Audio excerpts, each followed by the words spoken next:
Alrighty, all welcome back to the channel. Of course, my name is Tommy, and this is the Gallery Backyard Barbecue. And today's show is definitely going to be a little bit different. And for those that have that Masterbuilt Gravity Fed, I can guarantee you this show is definitely going to be for you. So look, let me back this up for a second. Those that follow the channel know I have had every Masterbuilt Gravity Fed under the sun. We are talking multiple 560s, multiple 1050s. I had an 800, I had a 900, and I also have that, had that 1150 along with the XT. I've even had some Oklahoma Joe gravity feds and char grillers, so I do know a thing or two about the gravity fed. And those that do follow the channel know I was in a little bit of a dilemma as I had the Masterbuilt 1150 along with the Masterbuilt XT. I had them both here in the shack,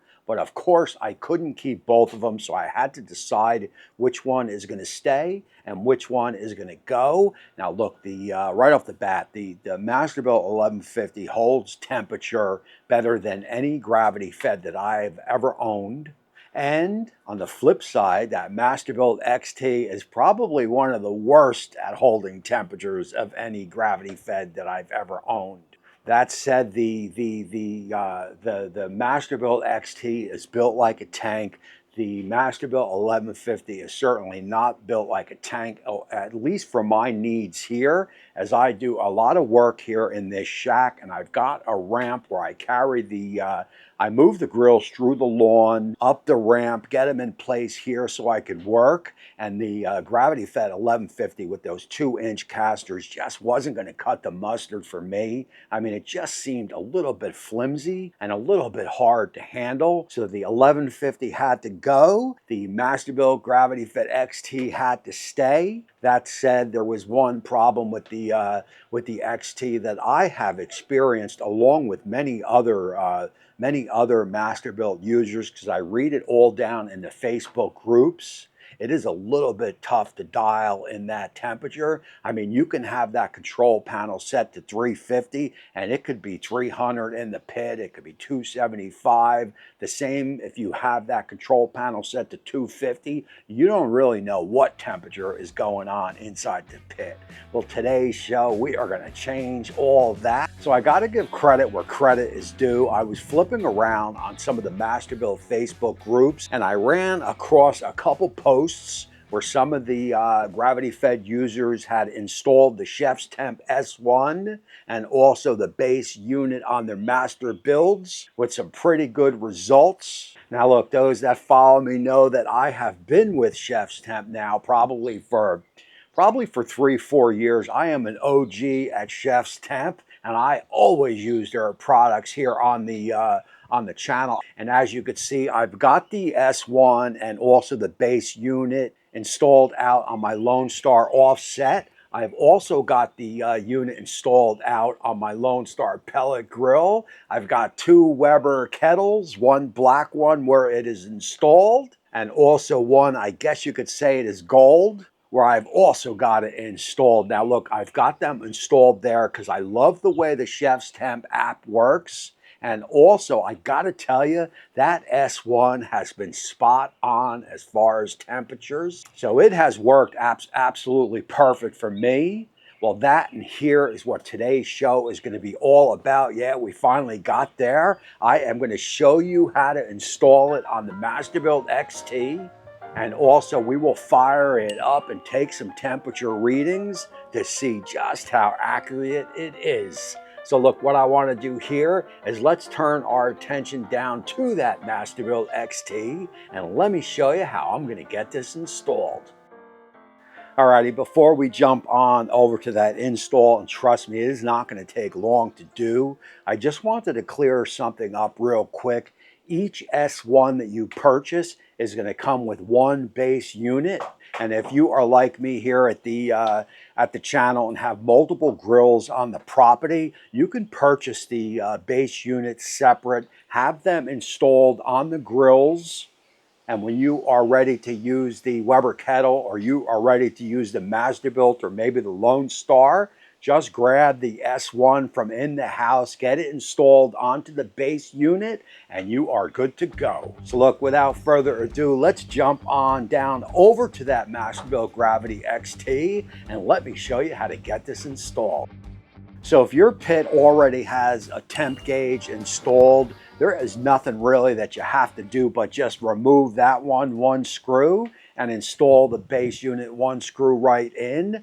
That here is not the case with the Masterbuilt. There is no temp gauge on the hood. So look, what I have decided to do, I want to go mid-level in the pit. So if I am smoking a brisket or a pork butt or whatever it is I'm smoking, I want the grate here, the protein on it, and I want that gauge right here pointing right at the protein. I mean, literally, 2 inches away from the protein. That is what I am looking for to do, as I feel that is going to give me the best reading. What you are going to need here is a drill bit. Titanium may work, but you want to get one that is going to be able to go through steel. I will have some linked down in the description right to Amazon if you want to just jump over there and pick one up.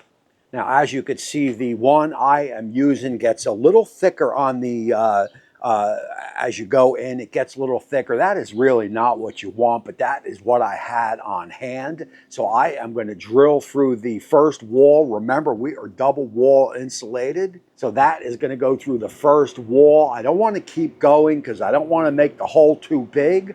I will grab my second drill bit. That is going to be a little thinner. That is going to take me through that second wall. Once you do that, you're home free. Just go ahead and grab your base, just stick it in there. You've got a washer and you've got a wing nut. You want to use the washer on the inside of the pit. That is going to block any holes. Just wing nut it in tight and you are good to go. So look, what I want to do here is let's fire up that Masterbuilt Gravity Fed. We are going to take some readings and we are going to see in real time how accurate it is.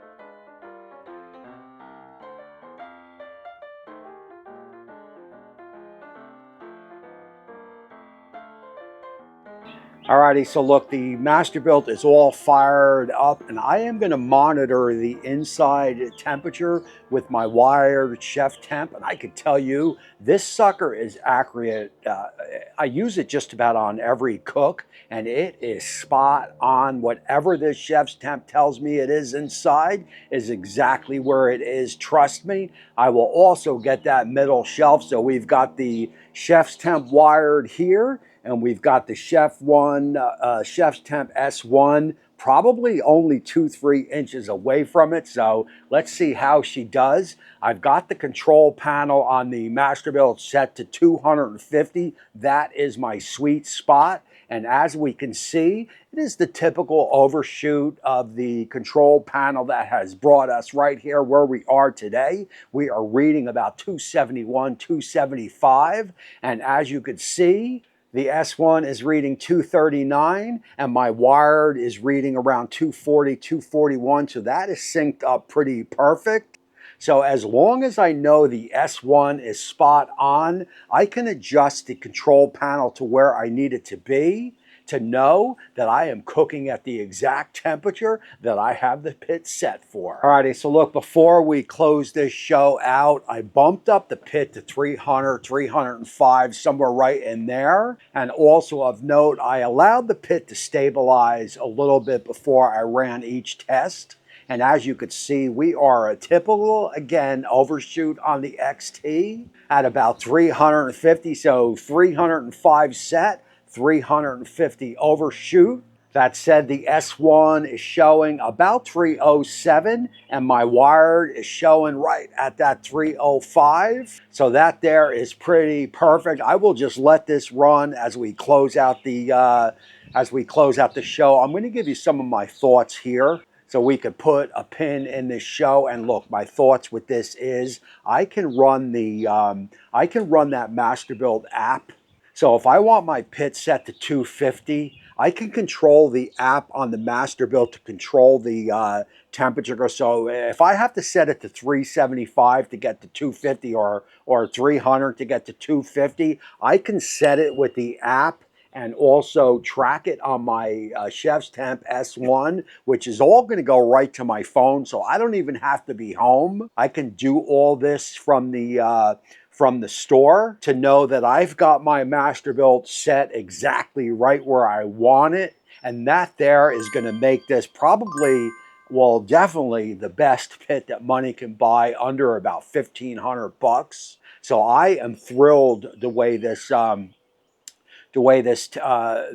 test came out. And I've also, again, because I am with Chef's Temp, again, this is not a sponsored show, but I do have 20 and 25% off coupons. So if you wanted to pick up an S1 or you wanted to pick up a base or any of the other S1 or any of the other Chef's Temp's products, you could use my codes down in the description and save yourself some shekels. Other than that, I am totally 100% pleased on what this S1 does as far as temperature wise. That is going to close out this show here. Again, I appreciate you all for watching. My name is Tommy, and until the next time, we will see you soon.